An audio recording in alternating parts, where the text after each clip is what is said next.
everybody, this is Jill. Thank you so much for being here. This is kind of a special message that I'm putting out today for all of my subscribers.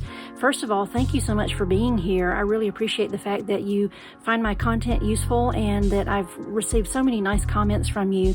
And although I do post here, sort of regularly, it's not every week, and sometimes it's not even every other week, but I did want to let you know that if you're interested in getting more content from me, I do something free every single week over on my Facebook platform, and I would love to invite you over there. So if you've enjoyed the content here, just know that you can get even more on a weekly basis over on my Facebook group. So right after this little clip, you're going to see, I'm going to share with you, in fact, the entire demo that I did today over in my group.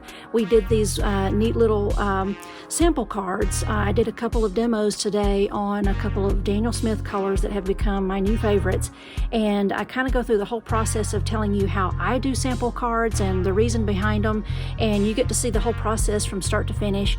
And if you find that information helpful or useful, definitely come over to my Facebook group, because I've got something for you every single week. It's free to be in the group. I would love to have you and share more content with you on a regular basis. So without further ado, here's the clip for today, and I hope you enjoy it, and I hope I see you in the group soon. The link will be down in the description, and I look forward to working with you very soon. Thanks so much. I'm going to do a demo today using a couple of different Daniel Smith colors they've been around a while, but they're new to me. They're a couple of gray colors that I have started using, and I'm really excited to share these with you. I have absolutely fallen in love with these two colors. So I'm going to get into that here in just a second, so that you can see what they do and how they look and that type of thing, and also to kind of give you a little bit of a refresher on how to test out a color and sort of push its limits and see what it will do, so that you understand exactly what that color is going to do for you. Okay, and so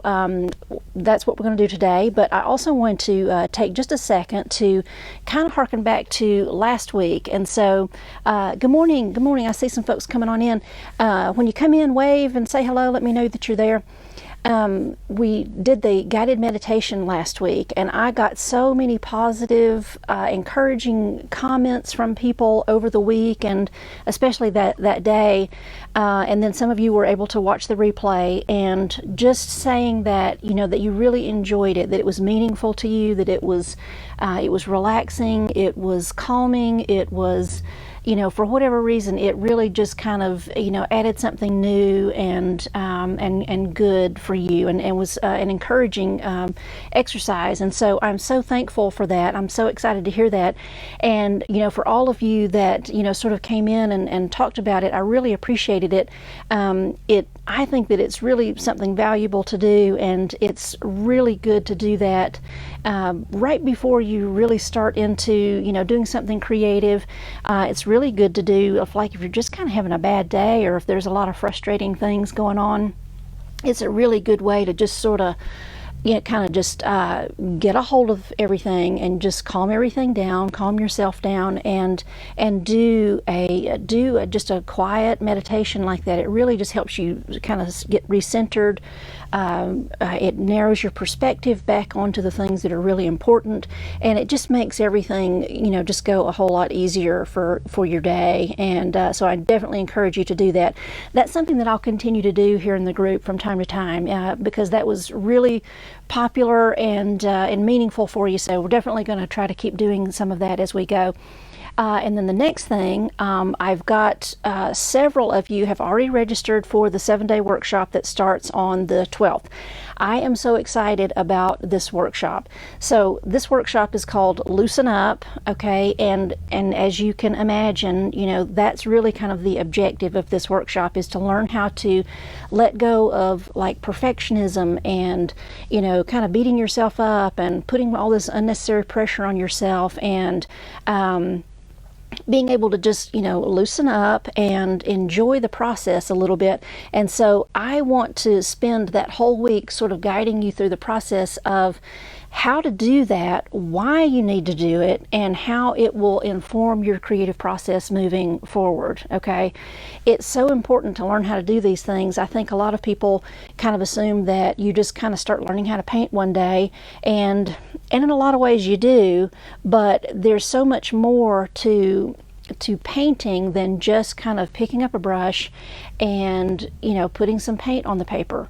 You know, there's really, you know, there's a lot of mindset work that's involved. There's a lot of internal work that's involved, because as you begin to, you know, develop some skills, you know, over time you want your work to kind of move into more of a less clinical type of pursuit, and you know, where your techniques and your skill are still involved, but you carry those things with you into more of a place where you're being expressive, okay, and you're being able to craft and develop imagery that associates the internal things with you as a person with the skill that you have in your hands, these precious hands that we talked about last week, to create images that communicate an emotive value, not only for yourself but for other people. Okay, so it's a process of time to get to that point where your work is really expressive, but it is so rewarding, you know, whether you're working as a professional artist or not, it matters not, because to be able to do that is such a valuable and rewarding experience just for yourself and the people around you. You know, it's something that you definitely want to look at pursuing as a painter. And then certainly if you're able to sell your work in the process, there's absolutely nothing wrong with that too. So anyway, I'm very excited about this class that's coming up. Several of you have already registered for it.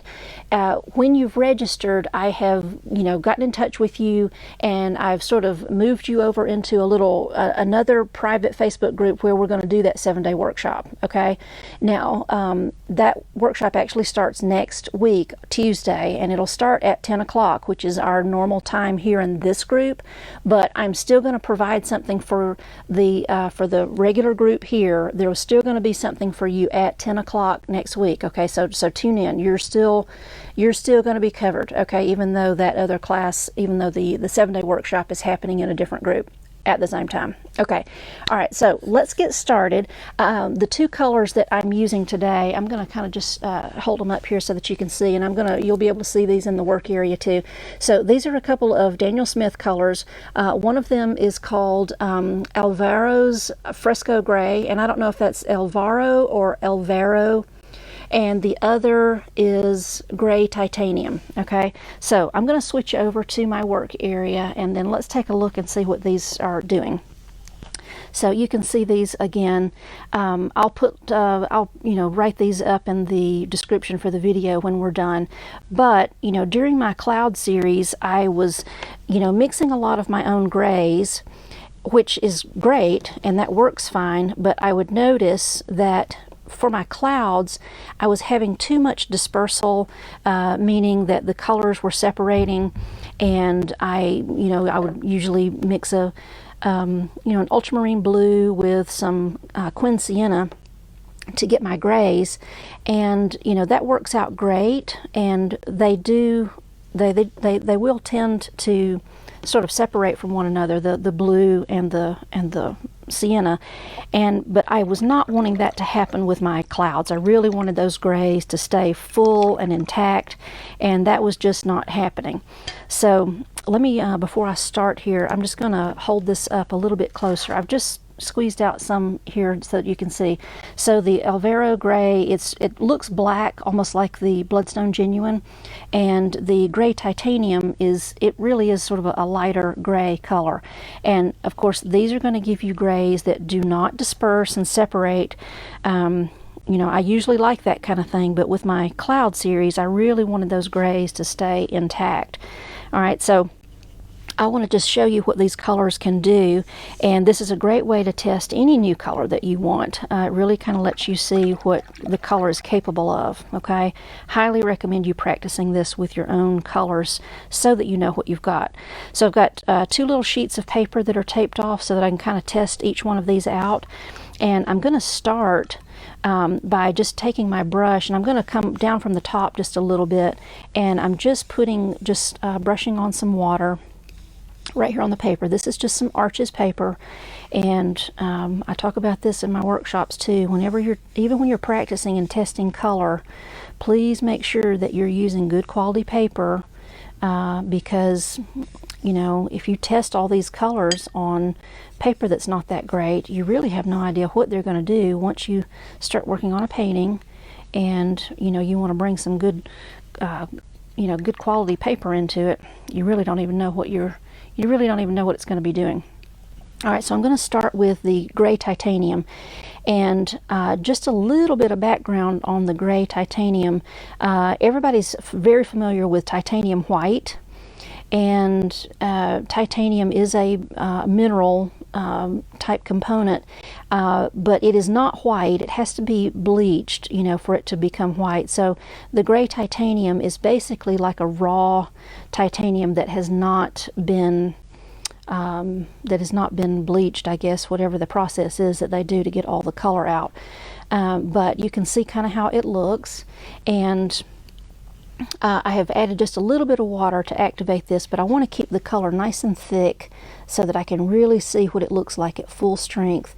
And I'm going to bring that color right up to this band of water that I painted on the paper, just for the purpose of allowing it to kind of creep forward. I just want to see how much dispersal it's capable of. Okay, that's very important for me to know what's kind of going on with that. Another thing that I like to do, so I'll just let that sit. I'll do one thing too, I forgot to do this. I'll hold it at an angle. You can see the band of water. You can see how thick that band of water was. And this was dry paper, and I just put the pigment on and let it, you know, brush all the way up till it made contact with this little band of water. And so you can see it starting to ooze and spread, and I just want to leave that alone just to see what, you know, what it's going to do. I just want to know what that behavior is for that. And then the next thing that I'll do, I'm using my little spritz bottle here. Down on the bottom portion of the sample card, I'm just going to kind of spritz a little bit. And when you spritz, you do get the paper wet, but it's very irregular. Let me show it to you. See how you kind of have little pits of dry paper, you know, all those little bits of water droplets just sort of come down, and the coverage is uneven. Whereas with your brush, it's very even coverage, okay? But I want to see how the pigment behaves with uneven coverage. And so I'll get some more of the pigment, and I want to come into this dry area up here, and I'm just going to start adding some of the value, some of the color right up here at the edge where I can see the droplets. And I'm on purpose, I'm going to add a little bit more water to my solution here. I'm going to just kind of come in here and start dropping the pigment in on top of some of these little droplets, just so that I can kind of see how it behaves.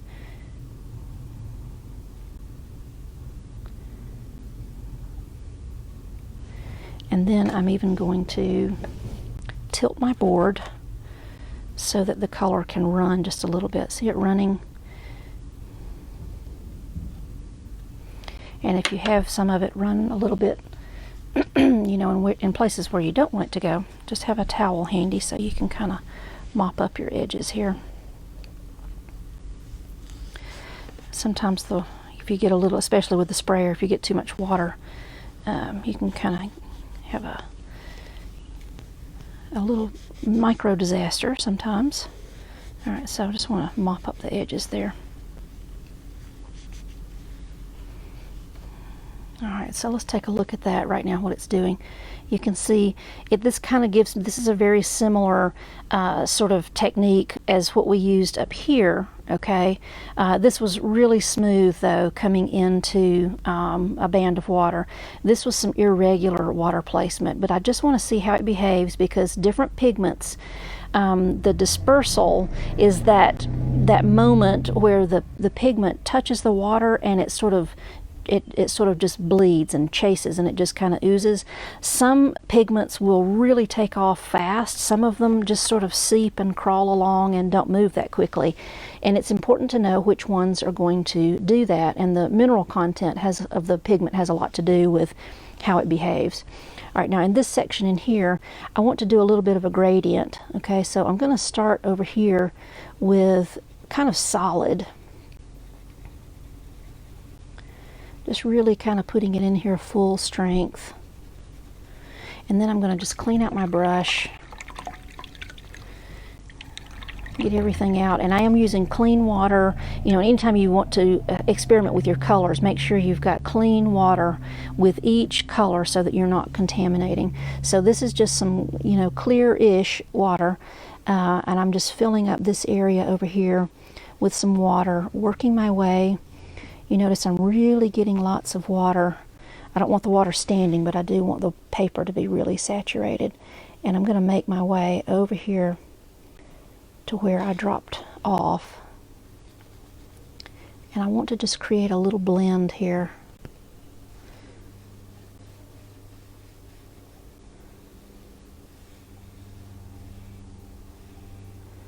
You know, kind of going from a light version to a darker version of the pigment, just to see what it looks like in the middle. And then lastly on this color, I've actually got some salt here in a cup, so I'm just going to get a few little sprinkles of the salt, and I'm going to find an area where, you know, the paint is still a little bit wet, and I'm just going to do a couple little salt sprinkles, just a couple. I don't want to overdo it,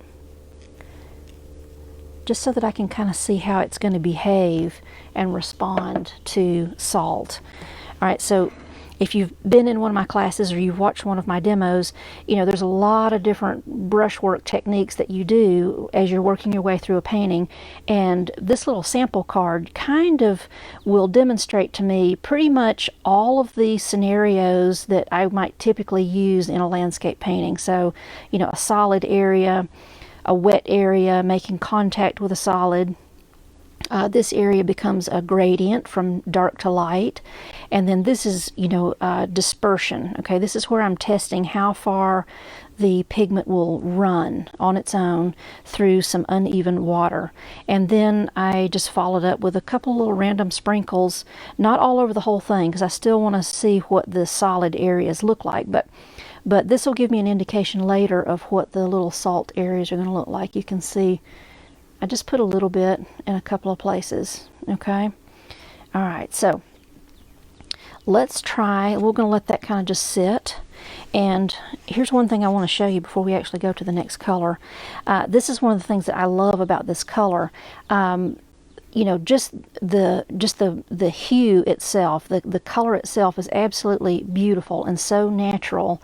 And the gray does have some dispersion where it's really dark in the center, and then you have just, you know, lighter versions that almost have, I want to say, sort of an ochre type of color, you know, where the paint kind of thins out just a little bit when the dispersion takes place, but it's very subtle. Got something on there, I don't know what that is. But the solid color, it does have a little bit of granulation, and I really love that. It almost looks like stone, or, you know, you could imagine all kinds of ways that you could use this, different applications for this, especially in a landscape. Anything that granulates is really beautiful. But what's great about this is that here's a gray that is right out of the tube, but, you know, it doesn't separate into multiple colors, you know, when you're really wanting your gray to stay gray. I think we've all had that experience where we've mixed gray with ultramarine and sienna, and it looks great, but, you know, if you want some dispersion, you know, or a soft edge, as soon as it hits that wet on wet, the sienna always outruns the blue. The dispersion for the sienna is always greater, and so it makes a difference. All right, so let me clean my brush out and get some clear water. I've got another container here for some clear water. My coffee is also here too. I almost stuck my brush in my coffee just a second ago. All right, so I'm just rinsing this out, and just, this is clear water, and I did start with the lighter color just in case I had any deposit of color left in my brush, just a little bit. But let's take a look at the Alvaro Fresco gray, and I'm going to do some research on that name. I should have done it before we started, but I'm going to figure out what the connection is, and Alvaro may be an artist, Renaissance artist, or it could be the individual who discovered the pigment. Daniel Smith does it both ways. So I prematurely wet this earlier, but I'm wetting it again, just that little band of color. excuse me, a band of water there. All right, so I'm going to get into this this Fresco gray, Alvaro Fresco gray. When you're using this, and you know, I'm just getting the water in here. I don't want to make a real thin wash. I want it to be pretty concentrated. I really want to see what this pigment is going to do at full strength. And when you're working with it, it looks very much like neutral tint. The color, you know, when you're working with it on the palette, it almost looks identical, but they are a little bit different on the paper. All right, so this little bit of color had time to kind of dry up just a little bit, so I'm just taking me a little bit longer to get it wet. I'm just adding a tiny amount of water, but I really want to get a nice puddle of rich pigment here. All right, so that's looking pretty good. All right, so like before, I'm going to start on dry paper up here at the top, and I'm going to start filling this in and working my way toward this band of just water. And I want it to just touch the water and just start, I'm just going to let it bleed and just see what it's going to do. And you can see it's starting to move. And this one has a lot more dispersion than the titanium. Okay, you can see, look the little fingers of pigment, look how much longer they are. It really likes to run away. And so that's what we refer to as dispersion. Okay, so I really like dispersion in color, especially as a landscape painter, because these are, you know, I'll turn this around just so that I can make the point. I'm going to turn this upside down from the way I'm working, but you can see how that can be just like a distant row of trees, and it was just dispersion. I did not paint them. The pigment did the work for me. Okay, I'm going to turn it back around now. But that's one of the reasons that I like dispersion so much. But while I've got this close, let's take a look. The difference between this is really nice, rich, and dark, and I can even get it a little bit darker. In fact, let me see if I can just do that right quick, right at the top. This one does have some a little bit more transparency. The titanium over here, it's pretty opaque, because titanium is pretty opaque. That's why oil painters and acrylic painters love titanium white, because it really has a lot of coverage, offers lots of coverage. All right, so I went back over that a little bit darker, but here's what you get with this. It has it does some granulation as well.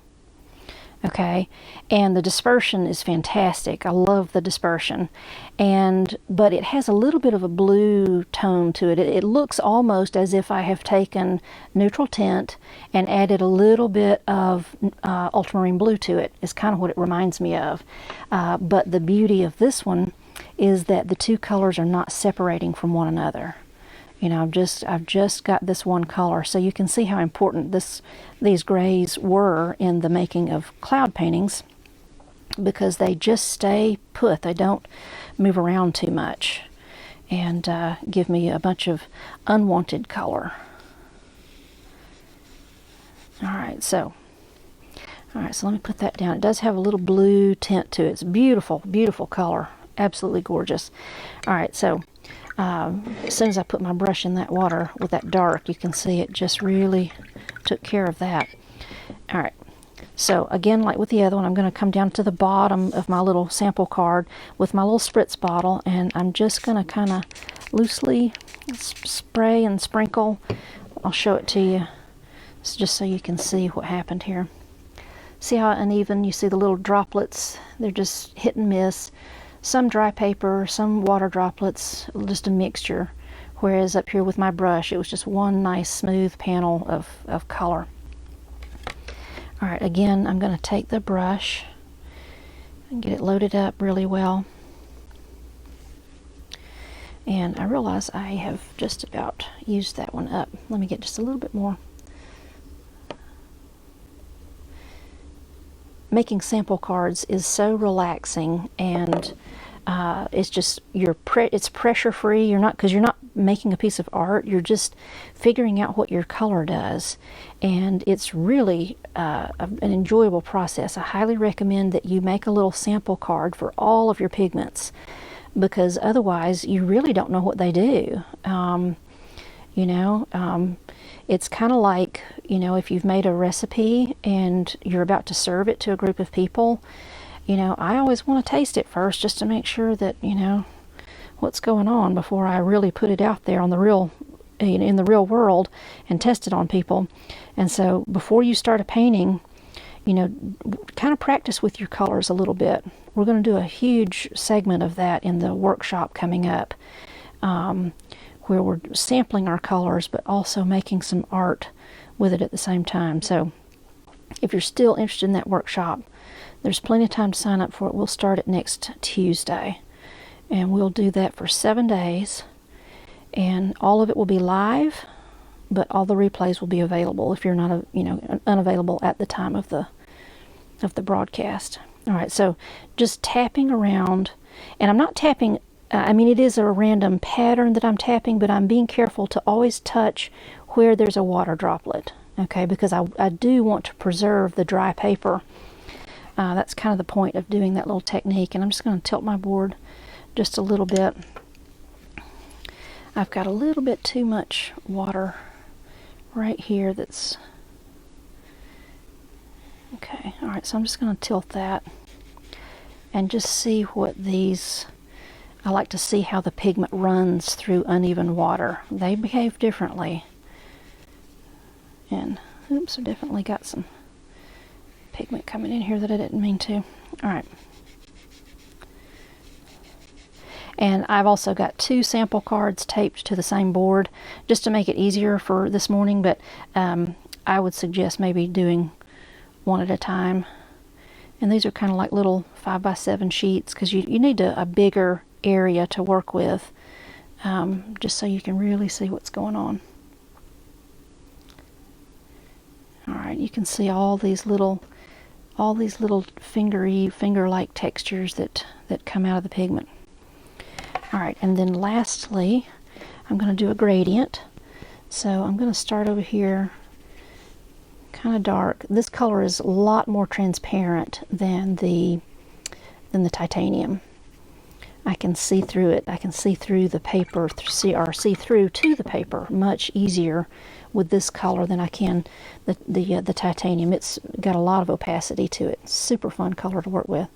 All right, and this is just some clear water over here that I'm bringing back to the middle here to kind of just make a little blend.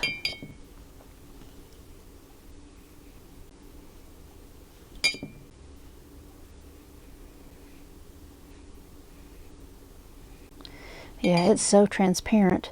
I have to go really light with the water. Excuse me, really heavy with the water to get the pigment to lighten up. Okay, but see, that's something that I need to know before I start using the color, or else I'll get into my painting and then it's like, whoa, okay, this color is not doing what I thought it was. And that's where it's important for us to, you know, spend some time testing and playing with our colors so that we know what in the world what we've got to work with.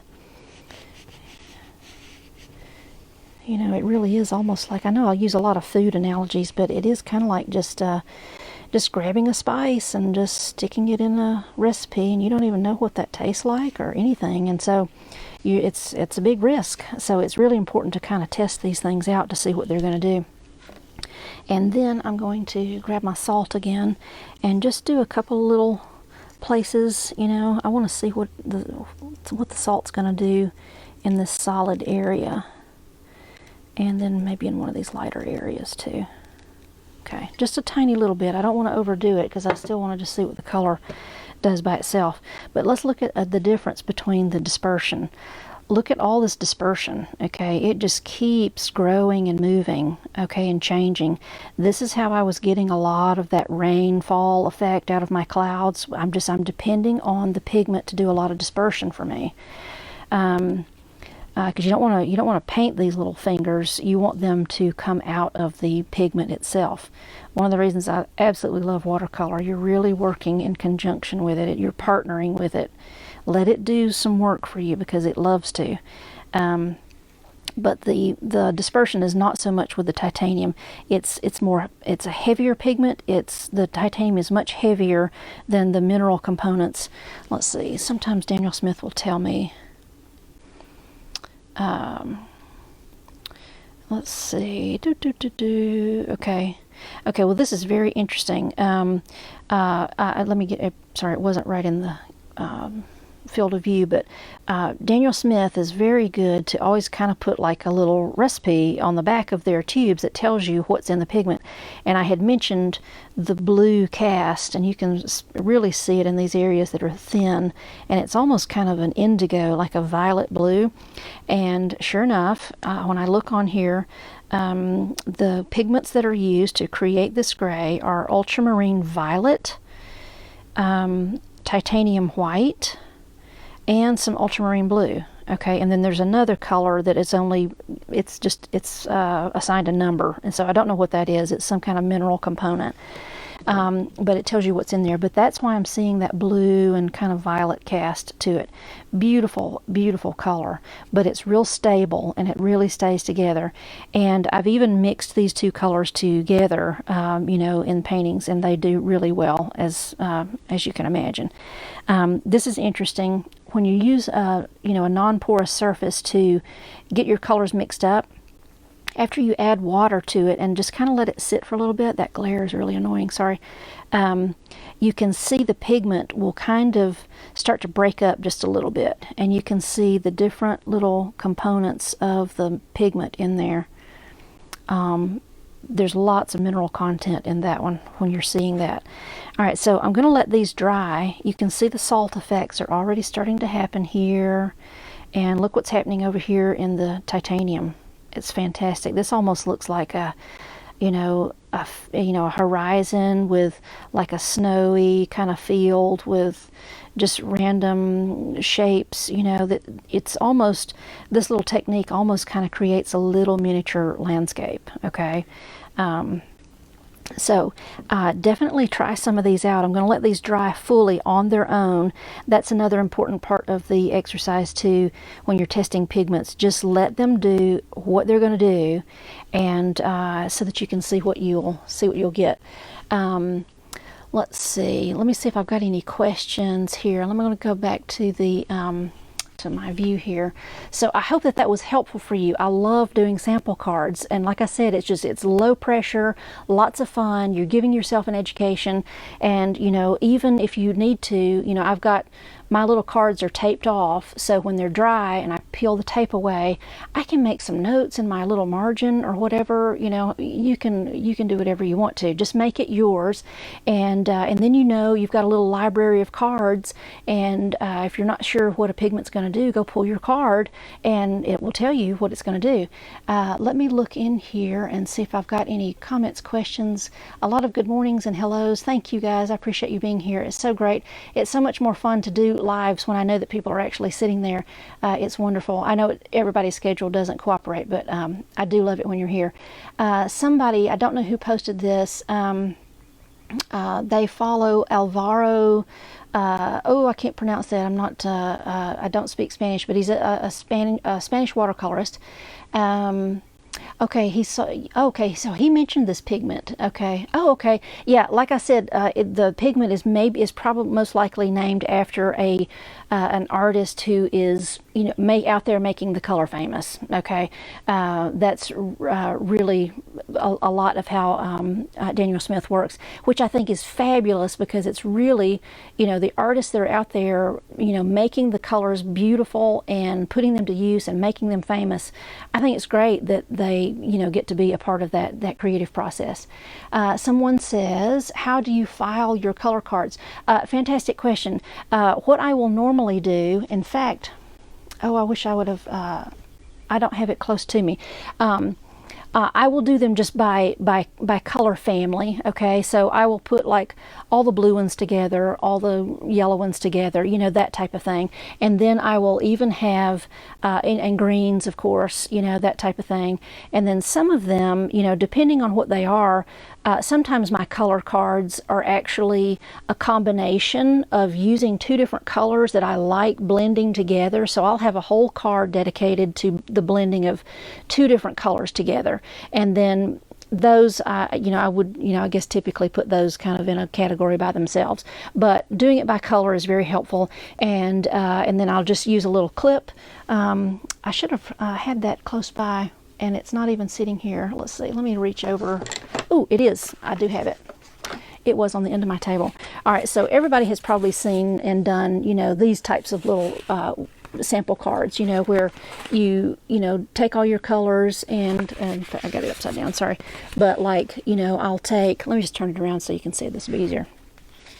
So I'll take the, for instance, you know, here's one of my colors, you know, I put the name of the color all across, and then I'll do the color, you know, full strength, add a little bit of water, add a little bit more, add a little bit more, you know, to just work that color all the way out to till it's really light. And this used to be how I did color, you know, color charts all the time. And it does work. I mean, it is effective, and it does give me a chance to see what the colors are doing, but I have just several pages of this. Here's the limitation, though. This is not showing me, you know, if I wanted to know what this color, this is kind of interesting, by the way, and off on a tangent, but these are 3 different brands of ultramarine blue, and they all behave differently. Fascinating, and that's true across brands. But back to the point here, though, you know, I don't know what a gradient looks like, though, from here to here.